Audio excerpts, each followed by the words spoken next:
Hai guys, ketemu lagi nih di channel yang bakal ngasih kalian informasi yang gak bakal kalian sangka-sangka.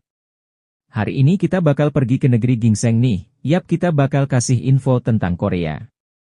Negara yang terkenal akan K-pop dan drakornya ini emang gak abis buat diulik guys. Sebelum kita mulai, jangan lupa like, subscribe dan komen ya guys. Di balik glamournya dunia K-pop ternyata banyak sisi gelap di industri hiburan Korea lo guys. Langsung aja ya guys, fakta yang pertama. Tahu nggak kalian, ternyata di industri mereka banyak CEO yang aneh. Salah satu contoh berasal dari Kim So Hee yang pernah menyatakan bahwa, di agensi tempat saya sebelumnya, Music Works, kepala label melihat saya sebagai seorang wanita. Saya sangat takut sehingga saya bahkan tidak bisa menolak secara langsung. Ketika ada jadwal yang harus saya hadiri, dia akan membuat saya duduk di kursi penumpang di sampingnya dan mengantarkan saya. Dia bahkan dengan tulus melamar saya, berkata, "Ayo menikah." Saya rasa kau harus mengalami situasi semacam ini jika kau ingin debut. Gimana perasaan kalian kalau di situasi seperti itu?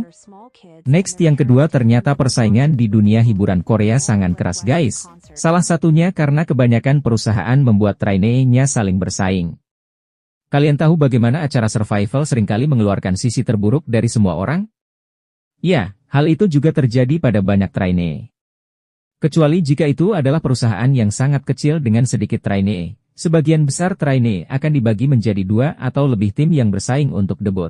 Itulah sebabnya jarang bagi grup besar yang biasanya ada lebih dari 8 anggota, untuk debut tanpa mengikuti acara survival. Loona adalah pengecualian karena mereka dievaluasi masing-masing sebagai solois. Makanya kita seringnya mendengar artis senior suka ngebully juniornya. Lanjut ke sisi gelap dunia hiburan di Korea guys. Ternyata kesehatan idol-idol di sana bukanlah prioritas.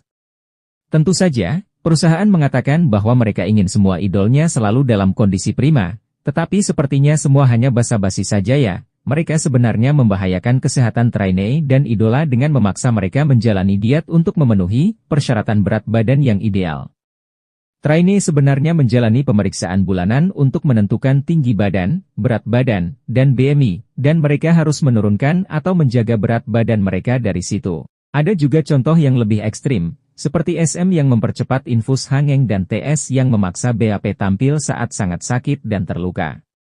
Bahkan ada pula idol yang tidak makan seharian tapi tetap melakukan latihan yang tentunya menguras energi, hingga dan yang terakhir, banyak idol mengalami dan diperlakukan sebagai objek seksual.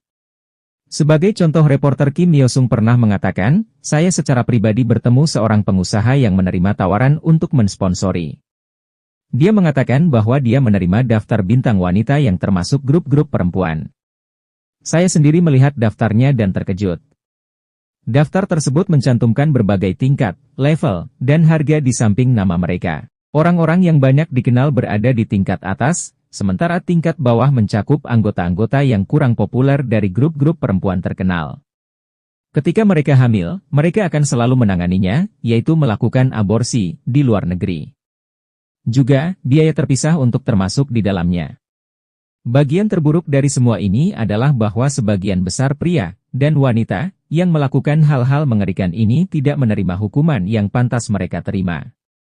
Mereka melakukan apa yang mereka mau dan lolos begitu saja. Dan sangat disayangkan, masalah-masalah ini juga adalah jenis masalah yang dianggap sebagai begitulah adanya. Banyak orang Korea Selatan tahu tentang isu ini dan telah mencoba untuk mengubahnya, tetapi mereka tidak memiliki kekuatan yang cukup untuk melakukannya.